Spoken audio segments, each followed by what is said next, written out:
ढांचा देता है, स्ट्रक्चर बना के रखता है। तो कंकाल ध्यान दीजिएगा, इसके बिना आप ना तो खड़ा रह सकते हो ना बैठे हुए रह सकते हो। आप खड़े रहोगे तो भी याद रखिएगा बड़ा ही इंपॉर्टेंट है, आपका हड्डी रहेगा तो ही ना खड़े हो, बैठोगे तो रीढ़ की हड्डी है, ठीक है। तो कंकाल के बारे में जब सवाल पूछा जाता है तो कंकाल दो टाइप का होता है, ठीक है। एक होता है बाह्य कंकाल, जिसको हम लोग याद रखिएगा बाहरी कंकाल बोल सकते हैं। क्या बोल सकते हैं? बाहरी कंकाल। इसको याद रखिएगा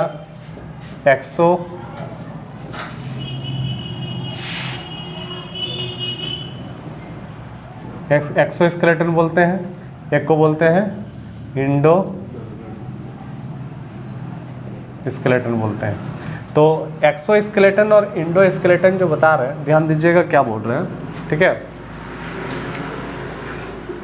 एक्सोस्केलेटन और इंडो स्केलेटन, ये हो गया आपका इंडो मतलब आंतरिक कंकाल, आंतरिक कंकाल। तो ये दो टाइप का कंकाल है, ठीक है। तो जैसे एक्सोस्केलेटन का जब बात आता है तो जिसका बाहर कंकाल होता है, मतलब जितना कीड़ा मकोड़ा आएगा ना सब में बाहरी कंकाल होता है, ठीक है। कीड़ा मकोड़ा जितना कितना भी, जैसे याद रखिएगा मच्छर हो गया, मक्खी हो गया, खटमल हो गया, इस सब में क्या होगा? बाहरी कंकाल होगा, है ना। तेलचट्टा हो गया, तेलचट्टा हो गया, ठीक है। उसके बाद याद रखिएगा बिच्छू हो गया, है ना। सब में क्या होगा? बाहरी कंकाल। और भी बहुत सारा इंसेक्ट आता है जिसमें बाहरी कंकाल पाया जाता है, ठीक है। उसी तरह याद रखिएगा और किस में बाहरी कंकाल मिलेगा?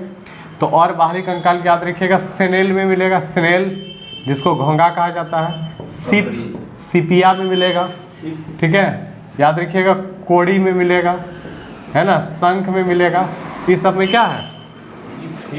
सिप, ठीक है। सिपिया होता है एक अंडाकार टाइप का, वो खुलेगा ऐसे बीच में से। इस सब में क्या मिलता है? बाहरी कंकाल, है ना।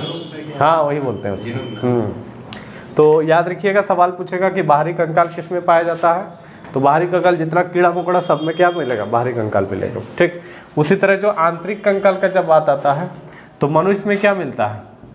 आंतरिक कंकाल, पता चल रहा? तो मनुष्य हो गया आपका, और भी बहुत सारा जानवर हो गया, बकरी, गाय, मुर्गी, है ना। ये तो जान पहचान का लग रहा है, तो इसको याद रख लेना है, ये सवाल में आपको पूछा जाता है, ठीक है।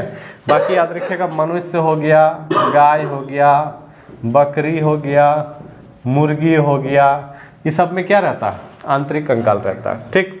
एक याद रखिएगा जैसे कछुआ जो होता है ना, कछुआ, इसमें दोनों कंकाल पाया जाता है, ठीक है। मतलब इंडो भी होगा और एक्सो भी होगा, ठीक है। कछुआ जो होता है उसका जो पीठ होता है ना, पीठ में बाहरी कंकाल होता है, और जो पैर होता है उसमें आंतरिक कंकाल होता है। समझ में आ रहा? किसमें? कछुआ में। बात समझ में आ रहा? तो कंकाल हम आप लोगों को बता रहे हैं, क्या बता रहे हैं? कंकाल, ठीक है। तो कंकाल जिसे बताएं याद रखना है बाहरी कंकाल और आंतरिक कंकाल, ये दोनों आप लोगों को समझ में आ गया होगा। बाहरी कंकाल आंतरिक कंकाल समझे कि नहीं समझे? बाहरी कंकाल और आंतरिक कंकाल, कोई दिक्कत नहीं है, ठीक है।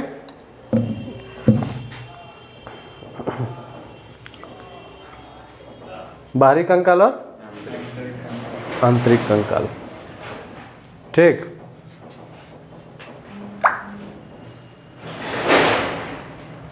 स्टॉप करो ना थोड़ा सा। पता समझ में आ गया कि बाहरी कंकाल किस में होता है? तो जितना भी कीड़ा मकोड़ा आएगा सब में बाहरी कंकाल होता है। और याद रखिएगा आंतरिक कंकाल तो समझ में आ ही रहा है, इसको बाहरी कंकाल वाला याद रखना पूछता है सवाल, ठीक है। स्नेल, सीप, कोड़ी, शंख, है ना, ये सब पूछता है, ठीक है। बाहरी कंकाल जिसमें भी रहेगा ना वो बड़ा फ्लेक्सिबल रहेगा। फ्लेक्सिबल मतलब याद रखिएगा वो लचीलापन जिसको बोलते हैं। चींटी, मच्छर हो गया, ठीक है, ये सबको तुमको मसल के मारना पड़ेगा, ऐसे चींटी को चीप के तुम नहीं मार सकते हो, पता चल रहा? तो क्योंकि फ्लेक्सिबल होता है ना, तो उसको मान लीजिए हम चींटी को चीप देंगे ना तो चपटा तो हो जाएगा, लेकिन धीरे धीरे फिर से अपना वो जगह ले लेगा। बात समझ में आ रहा है क्या बोल रहा है?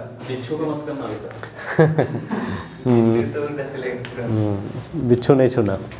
तो ये कौन सा कंकाल का बात हो रहा है? बाहरी कंकाल, और एक हो गया आंतरिक कंकाल, ये तो समझ में आ गया। अब यहाँ पे एक चीज़ और समझना आप लोगों को, जैसे जो कंकाल हम लोग पढ़ रहे हैं तो इसमें याद रखिए कंकाल क्या हड्डी है।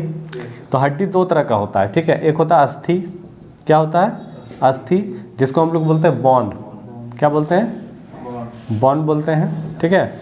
और दूसरा होता है उपास्थि, ठीक है, इसको हम लोग बोलते हैं कार्टिलेज, क्या बोलते हैं कार्टिलेज।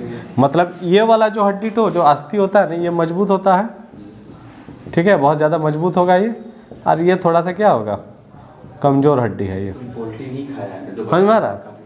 तो यहाँ पे देखो ध्यान देना क्या बोल रहे हैं, समझना है देखो। तो ये जो अस्थि और उपास्थि है ना, तो उपास्थि मतलब हो गया कार्टिलेज हो गया, ठीक है। ये जनरली बड़ी हड्डियों के नोक में रहता है ना, जैसे नाक की हड्डी, हम लोगों का कान का हड्डी, ये क्या है कार्टिलेज है, पता चल रहा। तो कोई भी हड्डी बड़ा हड्डी जो रहता है ना उसमें एक परत चढ़ा हुआ रहता है, उसको हाँ उसको कार्टिलेज बोला जाता है, चिकन में रहता है ना समझे। अब देखो ध्यान से सुनना क्या बोल रहे हैं। जैसे ये जो अस्थि होता है ना हड्डी, ठीक है, इसमें याद रखिएगा आपका कैल्शियम कार्बोनेट पाया जाता है, क्या पाया जाता है, यही कैल्शियम कार्बोनेट के वजह से हड्डी होता है मजबूत, बात समझ में आ रहा। कैल्शियम कार्बोनेट जो होता है ना उसके वजह से हड्डी क्या रहता है मजबूत होता है, ठीक है। तो कैल्शियम कार्बोनेट के अलावा याद रखिएगा इसमें आपका कैल्शियम फास्फेट भी पाया जाता है, फास्फेट भी पाया जाता है, ठीक है। तो पूछेगा हड्डियों में क्या पाया जाता है, तो हड्डी में कैल्शियम कार्बोनेट मिलता है, उसके वजह से मजबूत होता है हड्डी, और साथ में क्या मिलता है कैल्शियम फास्फेट। तो और यहाँ पे एक प्रोटीन भी मिलता है, यहाँ पे एक प्रोटीन मिलता है, उसका नाम है ओसिन, ओसिन नाम का प्रोटीन पाया जाता है। कौन सा प्रोटीन, ओसिन। तो ये हो गया हड्डी, पता चल रहा है। तो हड्डी जो हम आपको बताएं बॉन, ध्यान देना हड्डी, तो हड्डी में कैल्शियम कार्बोनेट है, कैल्शियम फास्फेट है, और प्रोटीन कौन सा है ओसिन, ठीक है। और ये जो उपास्थि होता है ना उपास्थि इसमें कैल्शियम कार्बोनेट नहीं मिलेगा, इसीलिए कमज़ोर रहता है। तो इसमें क्या मिलेगा याद रखिएगा कैल्शियम फास्फेट इसमें मिलेगा, बात समझे। और साथ में एगो इसमें जो प्रोटीन मिलता है ना, इसमें जो प्रोटीन मिलता है उस प्रोटीन का ध्यान देना, इसमें जो प्रोटीन मिलता है ना उस प्रोटीन का नाम है कॉन्ड्रिन। क्या है प्रोटीन का नाम, कॉन्ड्रिन। प्रोटीन का नाम क्या है कॉन्ड्रिन, बस समझ में आ रहा है क्या बोल रहे हैं। तो याद रखिएगा आपको सवाल पूछा जाएगा कि हड्डी जो होता है हड्डी, ठीक है, दो टाइप का होता है, एक अस्थि होता है एक उपास्थि होता है, बॉन होता है कार्टिलेज होता है। जो अस्थि होता है उसमें कैल्शियम कार्बोनेट कैल्शियम फॉस्फेट पाया जाता है, और प्रोटीन क्या रहता है ओसिन। तो अस्थि मजबूत होता है, हड्डी मजबूत होता है, मजबूत होने का रीज़न क्या है, उसमें कैल्शियम कार्बोनेट है। और जो उपास्थि होता है ये मजबूत नहीं होता है, इसमें सिर्फ क्या पाया जाता है कैल्शियम फास्फोरस पाया जाता है, फास्फेट पाया जाता है, बात समझ में आ रहा है क्या बोल रहे हो। तो ये जो हड्डी हम आप लोगों को बता रहे हैं, ध्यान देना क्या बोल रहे हो।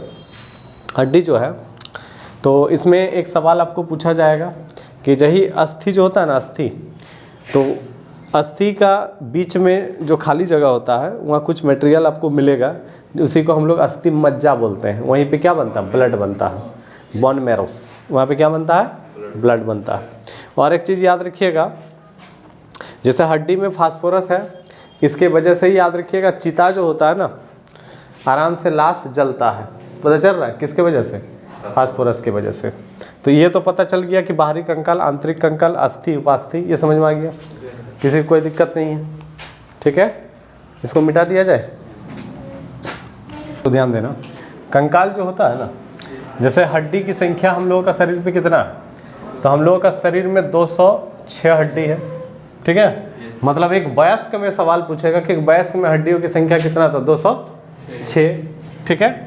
उसके बाद याद रखिएगा जब छोटा बच्चा रहता है ना तो उस समय हड्डियों की संख्या रहता है 300, याद रखिएगा छोटा, याद रखिएगा हाँ, बच्चों में हड्डियों की संख्या कितनी रहती है 300, ठीक है। और याद रखिएगा आपका वयस्क में हड्डियों की संख्या कितना 206, बात सही है क्या बोल रहे हैं। तो क्या होता है ना, बच्चा जब जन्म लेता है तो हड्डी उसमें ज़्यादा रहता है, 300 के करीब हड्डी रहता है। उसके बाद फिर मालिश वगैरह होता है तो हड्डी जॉइंट हो जाता है, जुड़ जाता है, इसलिए हड्डियों की संख्या बाद में जाके घट जाता है, कितना हो जाता है 206। तो ये जो 206 को हड्डी हम लोग आप लोगों को बता रहे हैं, 206 को हड्डी को दो भागों में बांटा गया है, ठीक है। इसको दो भागों में बांट के पढ़ते हैं, तो हड्डी आपको सवाल पूछेगा कि एक वयस्क में कितना हड्डी, तो 206, ठीक है, और छोटे बच्चों में कितना रहता है 300 को रहता है। तो ये 206 को जो हड्डी है ना, इसको 2 भागों में बांटा गया है, ठीक है। एक है, याद रखिएगा, एपेंडिकुलम, ठीक है, इसको हिंदी में बोलते हैं उपांगी बोलते हैं, ठीक है। तो एपेंडिकुलम जो है ना, ये बाहर वाला पार्ट है, जैसे हाथ हो गया, पैर हो गया, साइड वाला पार्ट, ठीक है। तो इसमें 126 गो हड्डी होगा कुल मिला करके, और एक होता है एक्सियल, इसको अक्षीय बोला जाता है, इसमें 80 गो हड्डी होगा, ये एकदम बीच वाला पार्ट होगा, जैसे पसली हो गया, सर की हड्डी हो गया, ये सब चीज़ें आ जाएगा। तो इसको 2 भागों में बांट के हम लोगों को पढ़ना है, ठीक है। कितने भागों में? 2 भागों में बांट करके पढ़ना है ना। इसको लिखिए पहले आप लोग, कितने भागों में बांट के पढ़ना है? 2 भागों में। पढ़ते वक्त जो याद आएगा वही काम में आएगा, याद रखना, है ना। तो 206 को जो हड्डी है, तो सबसे पहले हम लोग एपेंडिकुलम का बातचीत करेंगे। तो एपेंडिकुलम में कितना हड्डी बताया? 126। तो 126 को हड्डी कहाँ है, सुनो, ध्यान सुनना। देखो हाथ में, एगो हाथ में ध्यान देना, जैसे हाथ से हम लोग शुरुआत करेंगे, तो एक हाथ में आपका 30 हड्डी होगा, तो 2 हाथ में कितना हड्डी होगा? 60। मतलब हाथ में कितना हड्डी हो गया? 60, ठीक है। उसके बाद तुम्हारा जो पैर है ना, पैर में भी एक पैर में 30 हड्डी, 2 पैर में आपका कितना हो जाएगा? 60। तो कहने का मतलब है कि तुम्हारा हाथ और पैर में ही 120 गो हड्डी हो गया। तो पहले हाथ और पैर का जिक्र करेंगे। किसका जिक्र करेंगे? हाथ और पैर का। दोनों में बराबर ही रहता है। हाँ, बराबर ही रहता है। हाथ में भी 30 ठो, तो 30 ठो 60 हो गया, और पैर में भी कितना? 30 गो करके 60। यही समझना हम लोगों का, ठीक है। तो सबसे पहले हम लोग हाथ का बातचीत करेंगे, ठीक है, उसके बाद पैर में आएंगे, ठीक। तो हाथ में देखो, ध्यान देना, क्या बोल रहा, हाथ में जो तुम्हारा बाजू वाला हड्डी है ना, बाजू वाला जो हड्डी है, याद रखिएगा, ये वाला हड्डी, पता चल रहा? तो उसको ह्यूमरस कहा जाता है। क्या बोला जाता है? ह्यूमरस। हिंदी में लिख लो, कोई दिक्कत नहीं, ह्यूमरस बोला जाता है, ठीक है, बाजू वाला हड्डी को। तो बाजू वाला हड्डी को ह्यूमरस बोलते हैं। ह्यूमरस की संख्या होती है 1। कितना होता है? 1।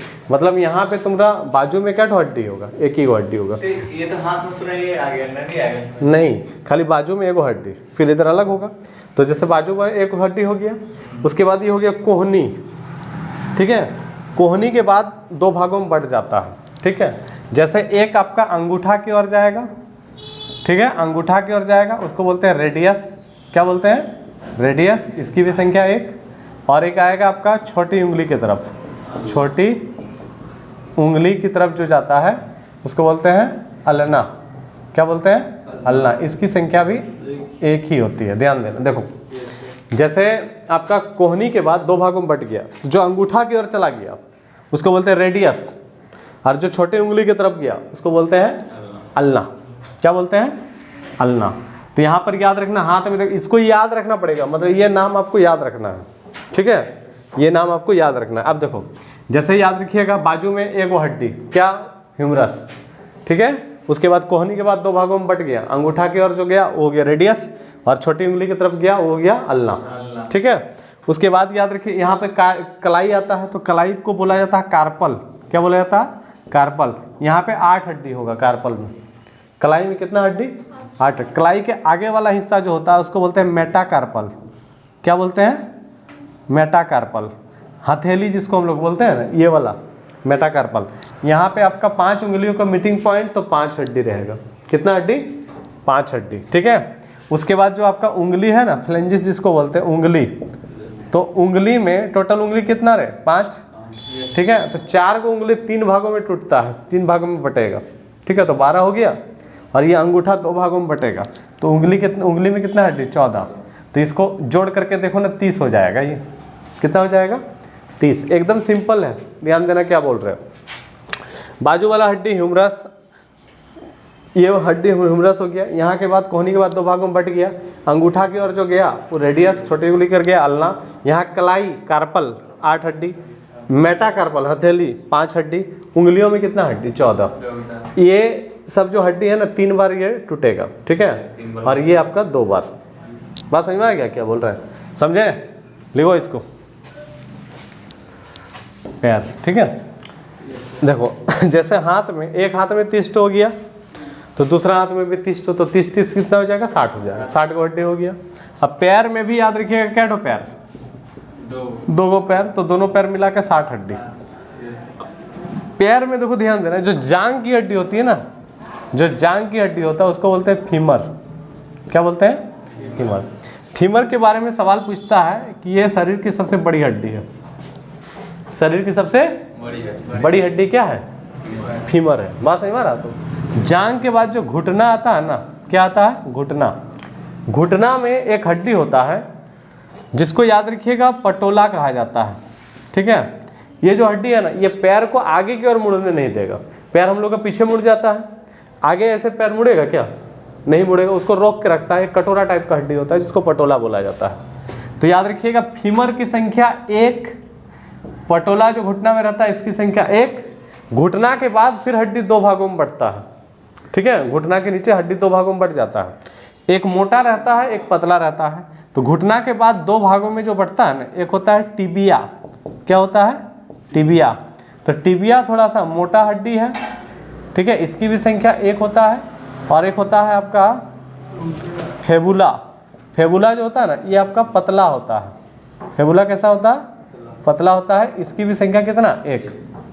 बात समझ में आ रहा? तो टिबिया और फेबुला जो बता रहे हैं ना, ये आगे में जो टिबिया जो रहता है ना, टिबिया वो जो सामने एकदम चमड़ी के नीचे रहता है, इसलिए चोट लगने से बहुत जोर से लगता है वो टिबिया, ठीक है, घुटना के नीचे।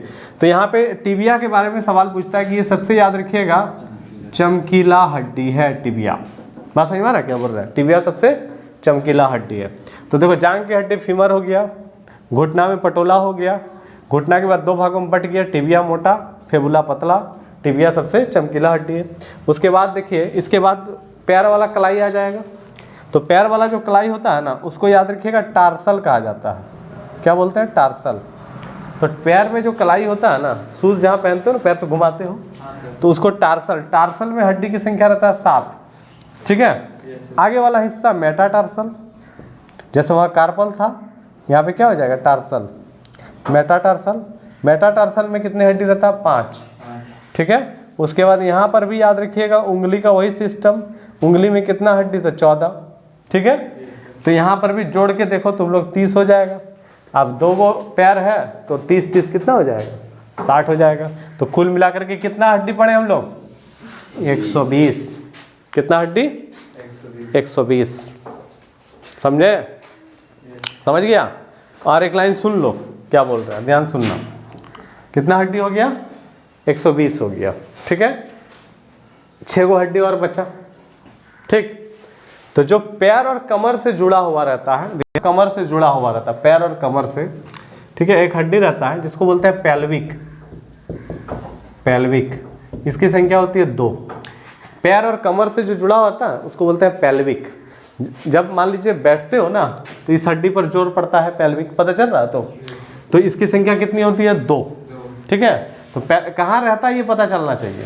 पैर और कमर में जो जॉइंट होता है ना, वहीं पर ये रहता है पेल्विक, ठीक है।